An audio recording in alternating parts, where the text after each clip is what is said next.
আসসালামু আলাইকুম ওয়া রাহমাতুল্লাহ। আলহামদুলিল্লাহ নাহমাদুহু ওয়া নাস্তাঈনুহু ওয়া নাস্তাগফিরুহু ওয়া নু'মিনু বিহি ওয়া নাতাওয়াক্কালু আলাইহি ওয়া নাউযু বিল্লাহি মিন শুরুরি আনফুসিনা ওয়া মিন সাইয়্যাতি আমালিনা। মান ইয়াহদিয়াল্লাহু ফালা মুদিল্লা লাহু ওয়া মান ইউদ্লিলহু ফালা হাদিয়া লাহু। ওয়া নাশহাদু আল্লা ইলাহা ইল্লাল্লাহু ওয়াহদাহু লা শারীকা লাহু ওয়া নাশহাদু আন্না মুহাম্মাদান আবদুহু ওয়া রাসূলুহু আল্লাযী আরসালাহু বিল হাক্কি বাশীরান ওয়া নাযীরা। আউযু বিল্লাহি মিনাশ শাইতানির রাজীম। বিসমিল্লাহির রহমানির রহিম। ইয়া আইয়ুহাল্লাযীনা আমানু হাল আদুল্লুকুম আলা তিজারাতিন তুনজিকুম মিন আযাবিন আলীম। তু'মিনুনা বিল্লাহি ওয়া রাসূলিহি ওয়া তুজাহিদুনা ফি সাবিলিল্লাহি বিআমওয়ালিকুম ওয়া আনফুসিকুম যালিকুম খায়রুল লাকুম ইন কুনতুম তা'লামুন। সাদাকাল্লাহুল আযীম। উপস্থিত বুড়া কালীগঞ্জ আয়োজিত আজকের এই তাফসীরুল কোরআন মাহফিলের সম্মানিত সভাপতি, অত্র ঈদগাহ মাঠের সম্মানিত ইমাম, বিশিষ্ট আলেমে দ্বীন মুহতারাম মাওলানা নাসিম উদ্দিন, উপস্থিত আজকের প্রধান অতিথি, আমাদের সবারই সুপরিচিত এবং কুড়িপা ঈদগাহ মাঠের সম্মানিত সদস্য জনাব আকরাম আলী, উপস্থিত আজকের এই মাহফিলের আমন্ত্রিত ওলামায়ে কেরাম এবং সামনে উপবিষ্ট অত্র এলাকার ইমানদার দিনদার ভাইয়েরা এবং পর্দার আড়ালের মা ও বোনেরা, সবার প্রতি আমার সালাম আবারও দিচ্ছি। আসসালামু আলাইকুম ওয়া রাহমাতুল্লাহি ওয়া বারাকাতুহু। আপনারা কেমন আছেন? অল্প না বেশি? আরো জোরে বলেন, অল্প না বেশি? বেশি ভালো আছি। কারণ আজকের যে মাহফিলে আমরা এসেছি, এই মাহফিল করতে গেলে কত অনুমতি লাগে, তারপরে আবার অনুমতি তো দেবেই না, তারপরে তাদের কিছু লোক নিয়ে যেতে হয় যে সেখানে কাজী সাহেবের মতন লোক থাকবে না, ওদের লোক থাকবে, তেমনি হবে মাহফিল। ঠিক কিনা কন? ঠিক কিনা? তাহলে এখন 2024 সালের 5ই আগস্টের পর আর অনুমতি লাগে? আর লাগবে না। কারণ এখন বাংলাদেশের মানুষ এখনই মুক্ত হলো। আপনারা জানেন আজকের 12টা হইল 16ই ডিসেম্বর। কি ডিসেম্বর বললাম? বিজয় দিবস। আলহামদুলিল্লাহ বলি আমরা। 1971 সালে 26শে মার্চ থেকে শুরু করে 9 মাস সংগ্রাম করে লক্ষ লক্ষ ভাইদের প্রাণের বিনিময়ে, জীবনের বিনিময়ে সেই অর্জিত বাংলাদেশ নামক একটি ভূখণ্ড আমরা পেয়েছি। আলহামদুলিল্লাহ বলি আমরা। আমাদের এই দেশটা ছিল আগে পূর্ব পাকিস্তান, তার আগে ছিল ব্রিটিশদের হাতে। 1947 সালে প্রথম আমাদের স্বাধীনতা হয়। তখন স্বাধীনতা হয়েছে মুসলিম আর ভারত নিয়ে, হিন্দুস্তান নিয়ে ভাগ। কি ভাগ হয়েছে? মুসলিম আর হিন্দুস্তান। পাকিস্তান হলো 5টা দেশ, পাকিস্তানের ওই পাশে আছে 5-4টি, আর আমাদের হলো পূর্ব পাকিস্তান। এই যে 5টি মুসলিম দেশ নিয়ে একটা স্বাধীন দেশ ছিল। আর ভারতের যারা হিন্দুস্থান, যারা হিন্দু সম্প্রদায়, ওখানেও মুসলমান আছে, কিন্তু ওদের সংখ্যা সেখানে বেশি। আমাদের এখানেও অমুসলিম আছে, কিন্তু আমাদের সংখ্যা বেশি। তাহলে মুসলমানের ভিত্তিতে ভাগ হয়েছে তখন। তাহলে আমরা প্রথম স্বাধীন হয়েছি 47 সালে। কোন সালে? 47। সেটা হয়েছে আমরা মুসলমান হওয়ার কারণে, আলহামদুলিল্লাহ বলি। আবারও 71 সালে স্বাধীন হয়েছে। আবার সেই পশ্চিম পাকিস্তান পূর্ব পাকিস্তানকে শোষণ করে তারা পশ্চিম পাকিস্তানে নিয়ে যায়। আপনারা তো অনেক শুনেছেন, ওই সময় আমরা বলতে না পারলেও পরে আমরা জেনেছি আমার দেশে চিনি উৎপাদন হয়, আর পাকিস্তানরা খায় কম দামে, আমাদের খাইতে হয় বেশি দামে, ঠিক কিনা কন?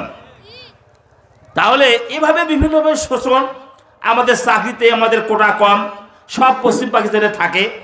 তখন তাদের কাছ থেকে বাংলাদেশ আলাদা ভাগ হয়ে গেল। ভাগ হলো শোষণ থেকে মুক্ত হওয়ার জন্য, ঠিক কিনা বলেন? মানে তাদের সঙ্গে আমাদের, তারা আমাদের বৈষম্য আচরণ করেছে, বৈষম্যহীন আমাদের করে, আমাদের সঙ্গে আচরণ ভালো করে নাই। কিন্তু 71 সালে যখন স্বাধীন হলো, স্বাধীন হওয়ার পর কি দেখলাম? যারা বাংলাদেশের পূর্ব পাকিস্তানের ভাতের মার খেয়ে জীবনযাপন করেছিল, সেই ভারত বাংলাদেশের সম্পদ ট্রাকে ট্রাকে তারা বাংলাদেশ ভারতে নিয়ে যাচ্ছে। আর এইটা যখন শুরু হলো স্বাধীনতার পর, তখন কি হলো? নবম sector commander M A Jalil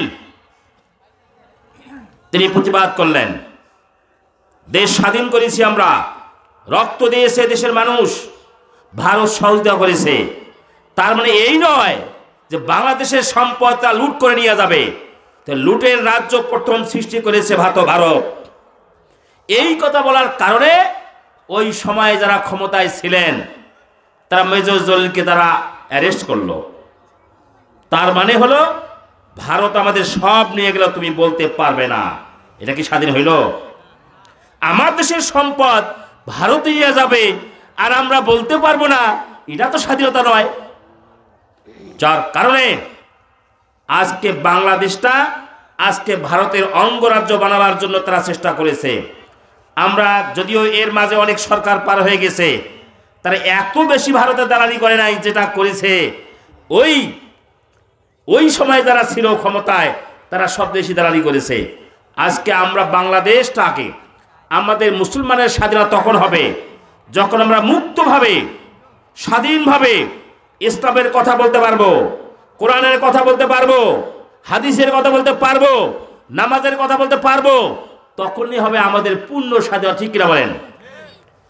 যদি আমাদের কোরআনের স্বাধীনতা না থাকে, মাহফিল করার স্বাধীনতা না থাকে, আমরা ইসলামী আইন মেনে চলবো, এই কথা বলার অধিকার না থাকে, এটা আসলে আমাদের স্বাধীনতা হতে পারে না। এটা হতে পারে সাথে কার? যারা অমুসলিম, যারা হিন্দুস্থানে থাকে তাদের হতে পারে, আমাদের স্বাধীনতা নয়। এটা আমাদের কথা ছিল না। এরপরেও আজকে বাংলাদেশে সেই 5ই আগস্টের পর একটু হলেও আমরা পেয়েছি আর মাহফিল করতে অনুমতি লাগবে না। অন্যদেরও তো লাগে না, অমুসলিমদেরও তো লাগে না, কিন্তু মুসলমানদের লাগতো। তার মানে যে ভারত সেখানে এখনো অনেক জায়গায় আমাদের প্রকাশ্য আজান দিতে দেয় না, গরু জবাই করতে দেয় না, কিন্তু বাংলাদেশে অমুসলিম ভাইদের প্রতি আমাদের কোনো অত্যাচার আছে? আমরা কোনো অত্যাচার, তারা যা খাবে খাবে, তারা পাটা বলি দেবে না, এক কেসরে পাটা বলি কি জবাই খাইবে, ওদের ব্যাপার, আমাদের কোনো বাধা নাই। আমাদেরটা আমরা করি খাই, ঠিক না বলেন? তাদের সঙ্গে আমাদের ভালো আচরণ আছে, ব্যবহার আছে। আমার বাড়ির পাশেও কয়েকজন আছে, আপনারা জিজ্ঞাসা করবেন, তাদের সঙ্গে কোনো দিন আমরা খারাপ আচরণ করি না। সম্মানিত উপস্থিতি, এই কথাটা এই জন্যই বললাম আমি, আজকে মাহফিল তাফসীর কোরআনের মাহফিল। এটা হলো কেন? যদি আজকে একটা বিজয় দিবস, এই জন্য এই কথাটা আমাদেরকে বলতেই হবে। তা না হলে শহীদদের আত্মার মাগফিরাত হয় না।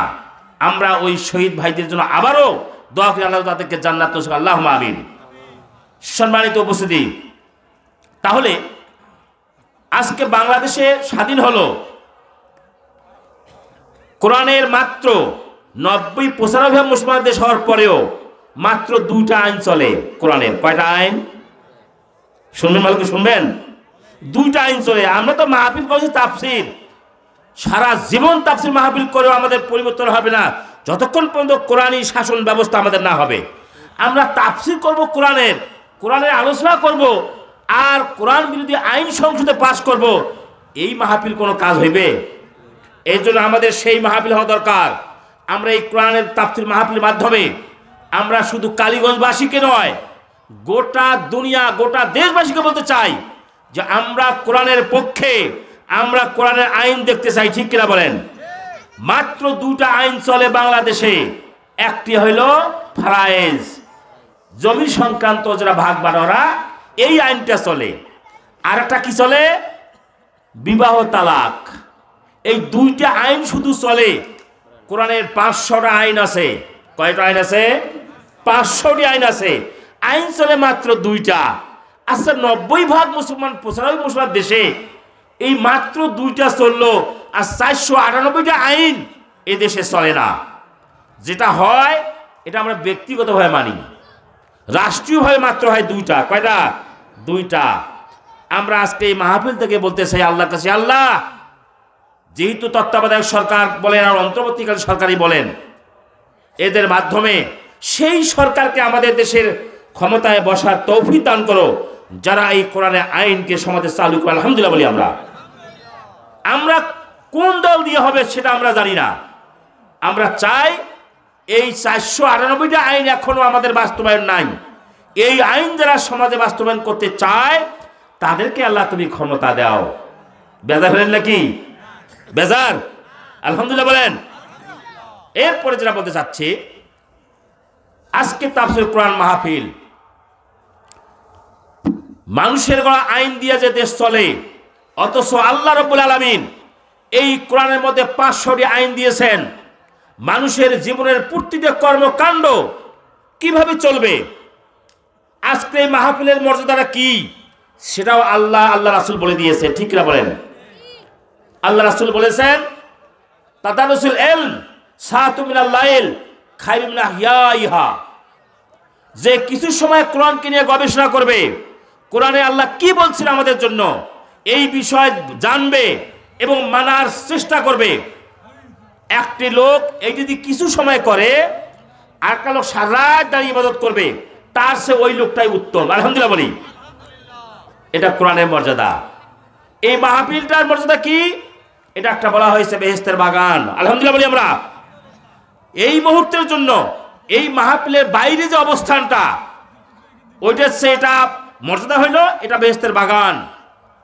সুতরাং আমরা যারা এসেছি, আমরা বেহেশতের বাগানে বসেছি। আলহামদুলিল্লাহ বলি আমরা। এরপরে যেটা বলতে চাচ্ছি আমরা, সেটি হলো যে এই কোরআনের মধ্যে সব বিষয় বলা আছে। আল্লাহ কোরআনে বলেছেন, ফাইম্মা ইয়াতিয়ান্নাকুম মিন্নি হুদান ফামান তাবিয়া হুদায়া ফালাহু আলাইহিম ওয়া লাহুম ইয়াহজানুন।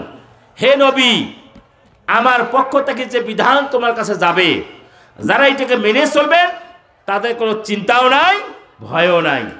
আজকে আমার চিন্তাও আছে, ভয় আছে। কেন? আমরা তো এইটা মানি না, আমরা তো কোরআন মানি না। বলতে পারেন যে হুজুর, আমি তো কোরআন মানি, আমি কোরআন পড়ি, আমি নামাজ পড়ি। হ্যাঁ, আপনি পড়েন, মানেন, ঠিক আছে, এটা আপনি ব্যক্তিগতভাবে করেন, কিন্তু এই বাংলাদেশের রাষ্ট্রীয় আইনে এই কোরআনকে মানা হয় না। অথচ এই কোরআনের উপর ঈমান না আনলে তার ঈমান থাকবে। ঈমানের 7টি মৌলিক বিষয় আছে। আমানতু বিল্লাহি ওয়া মালাইকাতিহি ওয়া কুতুবিহি ওয়া রাসূলিহি ইলা আখিরাত। আমি আর বেশি না বলি, সময় যেহেতু কম। আমার পরে আরো 2 জন বক্তা আছেন। আমার আলোচনা এখানে মূল বিষয় নয়, আমি মনে করি না, কারণ তারা এসেছেন, তাদের কথা আমরা শুনবো। এরপরেও যেহেতু আমাকে আসতে বলছেন, আলোচনা করতে হবে। আমি আপনাদেরই একজন খাদেম, দিনের রাইতের খাদেম। মানুষ তো সারাদিন কর্ম করি, শুধু দিন পারে, আর আমাকে রাইতে তো কাজ করবে নাকি? ঠিক কিরকম? হ্যাঁ, রাইতে তো কাজ করতে হয়, কাজ হিসেবে আসছেন, আসতেই হয়। এমন একটা কর্ম, আমার দায়িত্ব আমাকে দিয়েছেন আল্লাহ। আমি এটা কাজ করতে আমি কখনো অনীহা প্রকাশ করি না। তাহলে 7টা বিষয়ের ঈমান আনতে হবে। কয়টি? 60টি, তার মধ্যে একটা কি? কোরআন। এই কোরআনের প্রতি ঈমান না থাকে আপনার ঈমান থাকবে না, আমারও থাকবে না যদি না থাকে। কি ঈমান আনতে হবে? এই কোরআনে যা আছে, ফাহাল্লা হালালাকুম ওয়া হারামা হারামাকুম, যেটা হালাল মানি চলতে হবে, যেটা জায়েজ মানতে হবে, যেটা না জায়েজ বর্জন করতে হবে। তাহলে এই কোরআনের উপর পুরা কোরআনের উপর ঈমান আনতে হবে। কিছু মানবেন কিছু মানবেন না, এটা ঈমানদার থাকতে পারে না।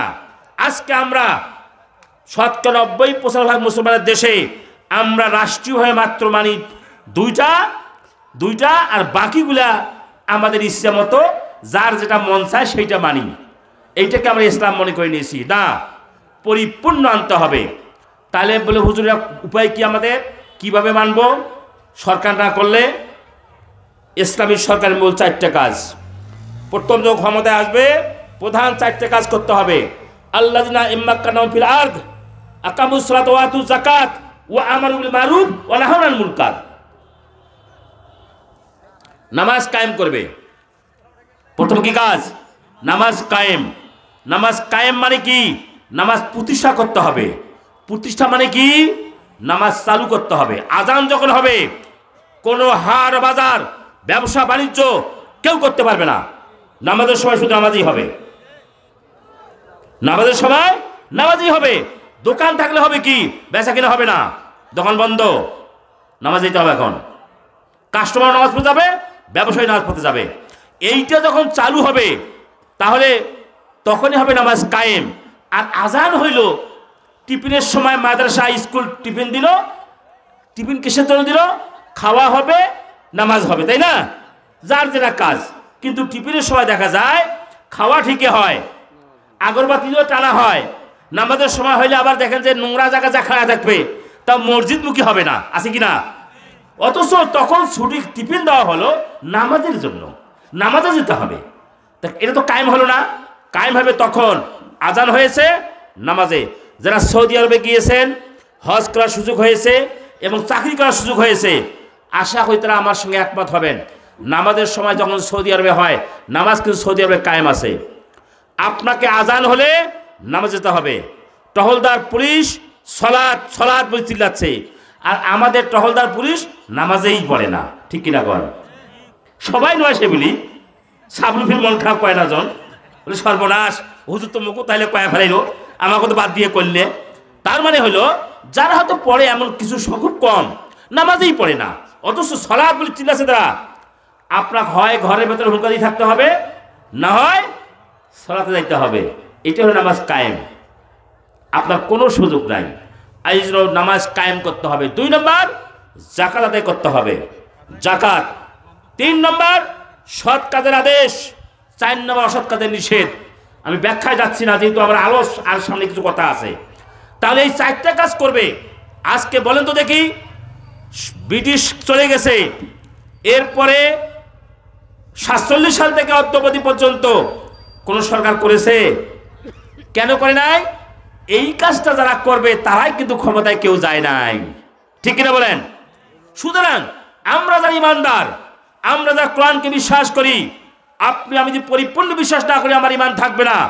আর ইমান আনলে আপনাকে অবশ্যই আপনি নিজে যে কাজটা পারবেন করবেন, বাকি কাজটা যেটা হচ্ছে না এটা হওয়ার জন্য সেই সরকার, সেই সমাজ ব্যবস্থা আমাদের কায়েম করতে হবে। সে কথাটাই আল্লাহ কোরআনে বলেছেন, ইয়া আইয়ুহাল্লাযীনা আমানু হাল আদুল্লুকুম আলা তিজারাতিন তুনজিকুম মিন আযাবিন আলীম। আমি কি তোমাদেরকে এমন একটা কাজের কথা বলবো? কে বলতেছেন? আল্লাহ বলতেছেন সূরা সফের মধ্যে, আমি কি তোমাদেরকে এমন একটা কাজের কথা বলবো না যে কাজটা করলে তোমরা কাল কিয়ামতের জাহান্নামের আগুন থেকে বাঁচতে পারবে? আল্লাহই বলতেছেন। সেই কাজটা হলো তুমিনুনা বিল্লাহ, আল্লাহর প্রতি ঈমান। আলহামদুলিল্লাহ বলি আমরা, কার প্রতি? আল্লাহর প্রতি ঈমান এবং রাসূলের প্রতি ঈমান। আর কি? মাল এবং জান দিয়ে আল্লাহর পথে জিহাদ করা, মানে চেষ্টা করা। কি চেষ্টা করতে হবে? হুয়াল্লাযী আরসালা রাসূলাহু বিল হুদা ওয়া দীনিল হক লিইয়ুযহিরাহু আলা দ্বীনি কুল্লিহি ওয়ালাউ কারিহাল মুশরিকুন ওয়ালাউ কারিহাল কাফিরুন ওয়ালাউ কারিহাল ফাসিকুন। আল্লাহু আকবার বলেন। কি বলছেন? তিনি সেই সত্তা যিনি তার রাসূলকে দ্বীনে হক সহ মানে কোরআন সহ পাঠিয়েছেন। কি জন্য? আর যত আইন সমাজে আছে, যত নিয়ম কানুন আছে, সব নিয়মের উপরে ইসলামটাকে বিজয় করবেন। আলহামদুলিল্লাহ বলি আমরা। এই জন্যই আল্লাহ যুগে যুগে সকল নবীকে এই দায়িত্ব দিয়েছেন। আর বলছে, হে নবী, তুমি যদি এই কাজ করতে যাও সবাই পছন্দ করবে না। ঠিক কিনা বলেন? সবাই পছন্দ করবে না। আর তারপরে তোমাকে এই কাজটা করতে হবে। কে বলেছেন? আল্লাহ বলছেন। তো জাহান্নামের আগুন থেকে বাঁচতে গেলে আপনাকে আমাকে এই কোরআনী সমাজ ব্যবস্থা কায়েম করতে হবে। এই কাজটা সব ফরজের বড় ফরজ। এই কাজটা আদায়ের যদি চিন্তা না থাকে, এই কাজটা করতে হবে এটার চিন্তা কেউ না করেন, এই অবস্থায় কেউ মারা যান, আল্লাহ রাসূল বলছেন তার মৃত্যু হবে জাহিলিয়াতের মৃত্যু। নাউজুবিল্লাহ বলেন। তাহলে এই কাজটা, তাহলে মানুষের কাজটা কি? আল্লাহর জমিনে আল্লাহর এই দিনটাকে, ইসলামটাকে সমাজে চালু করতে হবে। এটা চালু করলে কি হবে? আপনার আমার মাথার উপরে যদি মধু থাকে, আর মধু যদি বয়া পড়ে, তাহলে মধুই পাবো আমরা। আর যদি পায়খানা থাকে, পায়খানাই পাবো। সুতরাং বঙ্গভবনের সংসদে যদি কোরআন থাকে, আমরা কোরআনী শাসন পাবো। আর যদি কোরআন না থাকে, তাহলে যেটা থাকবে সেটাই পাবো। তাহলে এখন আসুন, তাহলে এই কাজটা করা আমাদের যত কাজ সব পারবো। যদি জাহান্নামের আগুন থেকে বাঁচতে চাই, তাহলে এই কাজটা আপনাকে আমাকে করতে হবে। সম্মানিত হাজরিন, কাল কিয়ামতে কোন বনি আদম সন্তান কান খাড়া করেন। আমি মা বোনদেরকে বলতে চাই, মা বোনদের পুরুষ মহিলার ওয়াজের কোনো পার্থক্য নাই, কিছু পার্থক্য না, সব ওয়াজ একই। কাল কিয়ামতে কোন বনি আদম সন্তান, সে নারী হোক আর পুরুষ হোক, 5টা প্রশ্নের জবাব না দিয়ে কেউ পা তুলতে পারবে না। তাহলে কি হইল? পাও কেন তার পারবে না, কেন তুলবে না? মুসা যখন ফেরাউনের দ্বারা লালন পালন হয় নাই, হয়েছে কিনা? হ্যাঁ, হয়েছে কিনা? ওখানে লালন পালন পর বড় হয়ে যখন গেলেন, তখন মুসা আলাইহিস সালাম ফেরাউনকে দাওয়াত দিলেন। যখন দাওয়াত দিয়েছেন, ইসলামের দাওয়াত, ইয়া কাউমে বুদুল্লাহ মালাক বলে হ্যাঁ গায়রুহু, এই দাওয়াত যখন দিলেন, ফেরাউন বলতেছে অকাল কারণে আব্দুল মুসা, আমাকে ছেড়ে দাও, আমি মুসাকে হত্যা করব। কি বলছে ফেরাউন? আমাকে ছেড়ে দাও, আমি মুসাকে হত্যা করব। অকির কে ধরছে? ওই তো রাজপথ বসি আছে, আর মন্ত্রীবর্গ বসি আছে, আর মুসা আলাইহিস সালাম আর হারুন আলাইহিস সালাম, দুইটা ভাই, তারা বসি আছে ওখানে। তারা বলতেছে ইসলামের দাওয়াত দিল, আর ফেরাউন বলল আমাকে ছেড়ে দাও, আমি তো হত্যা করবো। কি ধরছে? ধরছে ধরছে কেন ধরছে জানেন? আল্লাহ রাসূল যখন নবুয়তের দায়িত্ব পেয়ে যখন মানুষকে দাওয়াত দিলেন, তো এই আগের জমানায় কিন্তু ছিল, বদরগঞ্জের হাট গেলেও আন্দার বাস্তবে চোরের ভয়তে টাকা পয়সা, ঘড়ি, সাইকেল সব বদলে থুই আলছেন। ঠিক কিনা বলেন? ঠিক কিনা? থুই আলছেন কেন? রাস্তায় কাড়ি দেবে। তো ওই সময় জাহিলিয়াতের যুগেও ইতিম, যারা গরিব মানুষ, অসহায় মানুষ, তার টাকা পয়সা, ধন সম্পদ করা ওই বড় বড় লিডারের কাছে থুই আসছিল, মানে আবু জেহেলের কাছে থুই আসছিল। এরকম বড় বড় লিডার যারা জমাচ্ছিল, যখন লাগে তখন নিয়ে আইসে। তো ইতিম ওর ওই সম্পদটাও রাখছে আবু জেহেলের কাছে। এখন এই টাকা চাই, টাকা দেয় না, দেয় না, দেয় না, দেয় না। তো একজন কছে, এই তুই কেন প্রায় দেখো এই পেকে যাস, কই বাড়ি কেন টিভি যাস, কি সমস্যা? কসলে চাষা, সে কথা না কন, আমার টাকা না, ওপনে টাকায় আমার দুই ভাইয়ের তাকে থুয়ে আছে আবু জেহেলের গোত, চাষার গোত। এখন টাকা বুড়িকে টাকা দেয় না, খালি ঘুরে টাকা দেয় না। তো শুনুন, এখন বুদ্ধি দাও তো। কি বুদ্ধি? এই যে মোহাম্মদ জিনিস নবুয়তের দাবিদার, আল্লাহর নবী, ওই মোহাম্মদকে যা কথাটা কও হইবে। আরে কও না কেন, যা, আমি তোকে বললাম, তুই কয়া দেখ না কেন। তখন গেছে, যা যখন মোহাম্মদের কাছে বলছে যে চাচা, আবু জেহেল আমার টাকাগুলো দেওয়াছে না, বহুদিন দেখি ঘুরে দেয় না, তা আপনি একটু কয় আমার টাকা নিয়ে দেন তো, আমরাও তো অনেক সময় যাই না, আমাদের এরকম বিপদে আমরাও যাই তো, কি চলো দেখি। গেছে, তা রাসূলের তো চাচা হলো আবু জেহেল। ঠিক কিনা বলেন?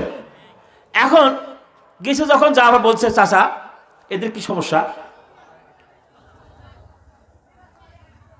তখন ওই ছেলেগুলো বলছে, আচ্ছা আমাদের টাকা ওনার কাছে জমা আছে, দেশ ছেড়া খালি ঘুরাচ্ছে। চাচা টাকা দিয়ে দেন, টাকা দিয়ে দেন। এখন টাকা যখন বসায়, ঠিক আছে তোমাকে যাওয়া লাগে, হ্যাঁ তো আসলে আমার কাছে পাইতে তোমাকে ভাজে যাওয়া লাগবে, হাঁটো হাঁটো দেবো, কাল এসে দিয়ে দেবো আমি, যাও কাল দিয়ে দেবো টাকা, না দিলে আমাকে কবে কয়ে চলে যাচ্ছে।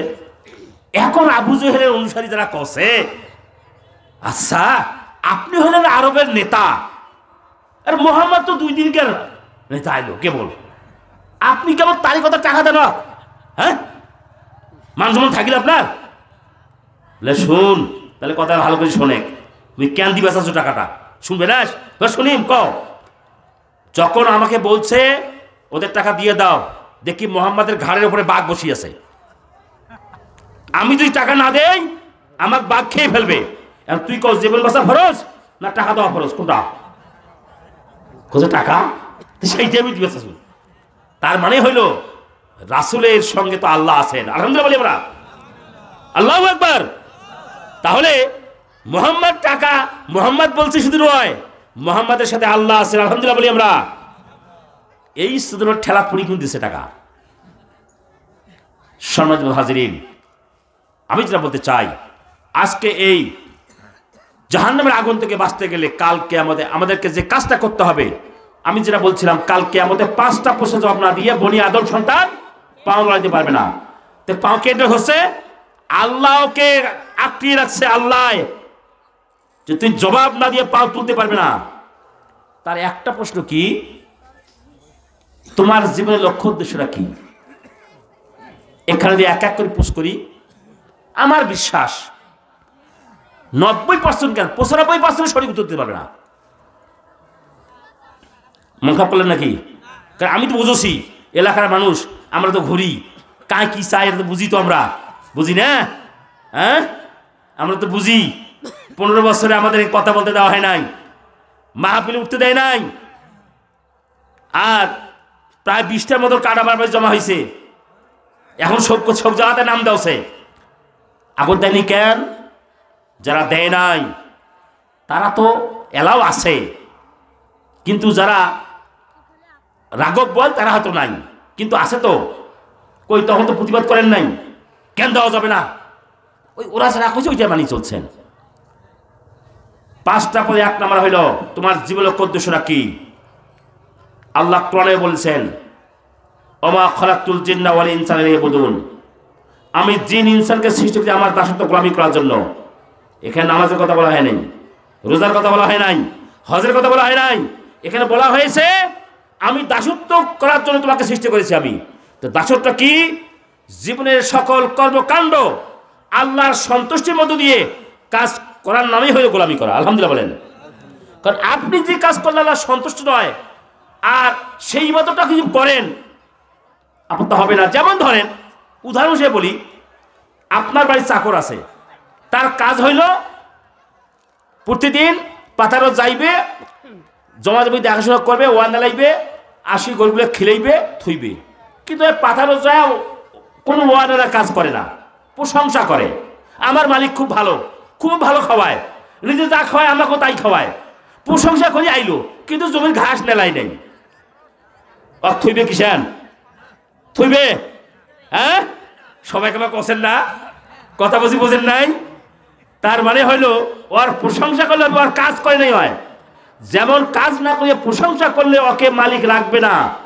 আল্লাহর প্রশংসা করি আমরা, আল্লাহ খাওয়ায়, আল্লাহ পড়ায়, এ কথা আমরা কই, কিন্তু খোঁজ নিয়ে দেখো নামাজেই পড়ে না। নাম ফজর আলী, ওটে জহর রক্তে, হ্যাঁ নাম কিন্তু ফজর আলী, ওটে ভাই জহর রক্তে, ঠিক কিনা কন? নামাজ নাই। আরে মলবি না হয়, মলবি নামাজ নাই না এলাকা থাকলা, ওর নাম মলবি হয়, কিন্তু মলবি নয়, পড়েও নাই, মাদ্রাসা তো পড়ে নাই, তাও বলে মলবি হয়। আর ইয়েগুলো পড়া পড়িয়ে তাও আমার মলবি কয় না, কি কন? কয় কাজী সাহেব। বুঝছেন? তাহলে লেখাপড়া নাই, স্কুল মাস্টারি করে, তাও মাস্টার কয়, আছে নাই? ঘটনা হইল যে প্রশংসা করিয়ে, প্রশংসা হলে একটা মৌখিক, একটা বাস্তব। মৌখিক সুক্রিয়া অবশ্যই আছে, কিন্তু বাস্তব সুক্রিয়া না হলে মৌখিক সুক্রিয়ার মূল্য থাকে না। যেমন ওই কিষানের কাম থাকবে না, কারণ ওই কাম না করিয়ে খালি প্রশংসা করে। তো গোলামি করার জন্য সৃষ্টি করেছেন। আল্লাহ সন্তুষ্টি, যে কাজে আল্লাহ খুশি হবেন সেই দাসত্ব করার নামেই আল্লাহ আমাদেরকে সৃষ্টি করেছেন। তাহলে আমাদের জীবনের লক্ষ্য উদ্দেশ্য হতে হবে এই 5টা প্রশ্নের 1 নম্বর প্রশ্নের জবাব হইল আল্লাহর জমিনে আল্লাহর সন্তুষ্টির মধ্য দিয়ে আল্লাহ দিন কায়েম করতে হবে। এটি হলো 1 নম্বর প্রশ্নের উত্তর। আলহামদুলিল্লাহ। আমরা এটা কয়জন করি? আমরা এটা তো আমরা করাই লোক নাই। এই জন্য তাহলে উত্তরগুলো আর 4টে কথা বললাম না, এই একটা কথাই বললাম। তাহলে উদ্দেশ্য হবে আমাদের একমাত্র আল্লাহর সন্তুষ্টির মধ্য দিয়ে, আল্লাহ যে কাজে খুশি এই কাজের মধ্য দিয়ে আল্লাহর সন্তুষ্টি অর্জন করা, এইটা হলো আমাদের উদ্দেশ্য হতে হবে। সমাজ হাজিরিন, তাহলে জাহান্নামের আগুন থেকে বাঁচতে গেলে আমাদেরকে আল্লাহর জমিনের দিন কায়েম করতে হবে। এই কাজটা ফরজ। কি কাজ? এই কাজটা ফরজ। এই কথা আল্লাহ কোরআনে অন্য জায়গায় বলেছেন, শারা লাকুম মিনাদ দ্বীন মা ওয়াসা বিহি নূহান ওয়াল্লাযী আওহাইনা ইলাইকা ওয়া মা ওয়াসাইনা বিহি ইব্রাহিমা ওয়া মূসা ওয়া ঈসা আকিমুদ্দিন ওলা তাতাফারাকু ফিহি। সূরা শুআরা 13 নম্বর আয়াত। আমি তোমাকে হে মুহাম্মদ ওই কাজটা ঠিক করে দিলাম, নির্ধারণ করে দিলাম। কোনটা? ঈসাকে দিয়েছি, মূসাকে দিয়েছি, ইব্রাহিমকে দিয়েছি। হে নবী, তোমাকে আমি সেই কাজটা দিলাম। সেটা কি কাজ? তুমি আল্লাহর জমিনে আল্লাহর দ্বীনকে সমাজে কায়েম করতে হবে। ওয়ালা তাতাফারাকু ফিহি। তোমার এই কাজটা কিন্তু সবাই পছন্দ করবে না। এই কাজটা মতভেদ করা যাবে না, মতানৈক্য করা যাবে না। এটার ব্যাপারে একমত থাকতে হবে আমাদেরকে। আজকে আমরা ওইটার ক্ষেত্রে আমরা একমত নই। এটা আমাদের একটা বড় বড় দোষ। আমরা যদি বলি যে দিন কায়েমের কাজটা করতে হবে, এই কাজটা করতে গেলে তো ঐক্যবদ্ধ হতে হবে, দলবদ্ধ হয়ে কাজ করতে হবে, তখন কয় আমি পারি পুরি লাইক করি না। ঠিক কয় কিনা? কয় কিনা? আমি পারি পুরি লাইক কয়, ইংরেজিও কয়, বাংলা কয়, ইংরেজিও কয়, লাইক করি না। আরে মিয়া, কোরআনে বলছে তোমাকে করতে হবে ফরজ। ইন্নাল্লাহা ইউহিব্বুল লাযিনা ইউকাতিলুনা ফি সাবিলিহি সাফফান কাআন্নাহুম বুনিয়ানুম মারসুস। নিশ্চয়ই আল্লাহ তাদেরকে ভালোবাসেন যারা শিশারলা প্রাচীর নেয় সারিবদ্ধ হয়ে, দলবদ্ধ হয়ে, ঐক্যবদ্ধ হয়ে, একতাবদ্ধ হয়ে আল্লাহর জন্য দিন প্রতিষ্ঠার কাজ করবেন, তারাই তাদেরকে ভালোবাসেন আল্লাহ। তাহলে এই কথাটা আল্লাহর কথা। কার কথাটা বলেন দেখি? আল্লাহর কথা। সুতরাং আপনার আমার কার গায়ে লাগবে, আঘাত লাগবে, ভালো লাগবে না, এটা আপনার ব্যাপার। কিন্তু আল্লাহ এটা ওয়াজ করেছেন যে এই কাজের ব্যাপারে কোনো মতানৈক্য চলবে না। আমাদের থাকতে মতানৈক্য। নামাজ পড়লেন আপনি, মাগরিবের নামাজ 3-2-5 রাকাত পড়ছেন, আপনি আর 2 রাকাত পড়লেন না, এটা আপনার ব্যাপার, নফল নামাজ। কিন্তু ফরজ নামাজ পড়বেন না, নফল পড়িয়ে আসবেন, সেটা তো আল্লাহ মানবেন না। আপনাকে ওই নফল দিয়ে আল্লাহ আপনাকে ছাড় দেবেন না, কারণ ফরজ আদায় করতে হবে। এই জন্য জাহান্নামের আগুন থেকে বাঁচতে গেলে আমাদেরকে, পরকালে যদি আমরা বাঁচতে চাই, এই বাঁচতে গেলে আমাদের যে কাজটা, আমাদেরকে এই 90% মুসলমানের দেশে আমাদেরকে এই কোরআনী সমাজ কায়েম করতে হবে। এই কাজটা করা ফরজ। এই কাজটা যারাই করবে তাদের সাথে থাকবেন, নচেত আমাদের কোনো রেহাই নাই। এই জন্য এই কাজটা করার জন্য আপনাকে আমাকে চার দোকানে, হাটে, বাজারে, হোটেলে, যেখানে যাই না কেন, সব জায়গায় আমরা ইসলামের পক্ষে, কোরআনের পক্ষে থাকবো। ঠিক কিনা বলেন? রাজি আছি তো? নাতে এই মাহফিল করে সারা জীবন মাহফিল করবেন, আপনার আমার কোনো পরিবর্তন আসবে না। পরিবর্তন আসবে তখন যখন আমরা এই লক্ষ্যে পৌঁছার জন্য কাজ করব, আল্লাহর যে দিন প্রতিষ্ঠার জন্য যে কাজ, এই কাজটা আমরা চালিয়ে যাব, তখনই আমাদের হক আদায় হবে। সমাজ হাজিরিন, এরপরে যেটা বলতে চাই, আমাদের সমাজে একটা রোগ আছে। রোগটা কি বলবো? দেখেন, আমরা ফাজাইল শুনতে শুনতে এমন হয়ে গেছি, আসলটা আমরা ভুলে গেছি। যেমন আপনি ইমানের ফাজাল দেখেন, কেউ যদি ইখলাসের সাথে কালেমা পড়ে, আল্লাহ তাকে জান্নাত দেবে, আলহামদুলিল্লাহ বলি আমরা। আচ্ছা, আর কোনো জব, আর কোনো ইবাদত লাগবে? নামাজ লাগবে? রাসূল কয়ে দিয়েছেন ইমান ও ইখলাসের সাথে যে নামাজ পড়বে সে বেঁচে যাবে। তো একটা যথেষ্ট। তো ফির নামাজের কথা কি কইল? যে গুরুত্ব হিসেবে সে নামাজ আদায় করবে, আল্লাহ তাকে 5টা পুরস্কার দেবেন। কয়টা? এটা হাদিসের কথা, কিন্তু খালি তাবলীগ মনে করে কথা তা নয়, এটা হাদিসের কথা। তারা সেই কথাটাই বলেন, আলহামদুলিল্লাহ বলি আমরা। তার একটা উত্তর হইল বিনা হিসেবে জান্নাত দেবে, আলহামদুলিল্লাহ বলি আমরা। তাহলে আর কি ইবাদত দরকার আছে? ফির রোজা রাখবে কেন? ফির হজ করবে কেন? রোজার ক্ষেত্রে কি বলছেন? যে রোজা রাখবেন ঠিক মতে, বেহেশত দুজক হবে তার ঢাল, মানে দুজকে যেতে দেবে না, ওকে দেবে বেহেশতে, আলহামদুলিল্লাহ বলি আমরা। হজের কথা কি বলছেন? যে হজ করে আসলো, যার হজ আল্লাহ কবুল করবেন, সেই ব্যক্তি একটি নবজাত সন্তান যেমন নিষ্পাপ, ওই হাজি হলো সে নিষ্পাপ।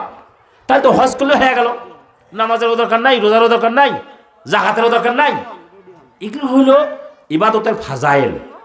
ফাজাইল দিয়ে যে আপনি চুপ থাকেন, আমার তো কাম হয়ে গেছে, না, আপনার কিছুই হয় নাই।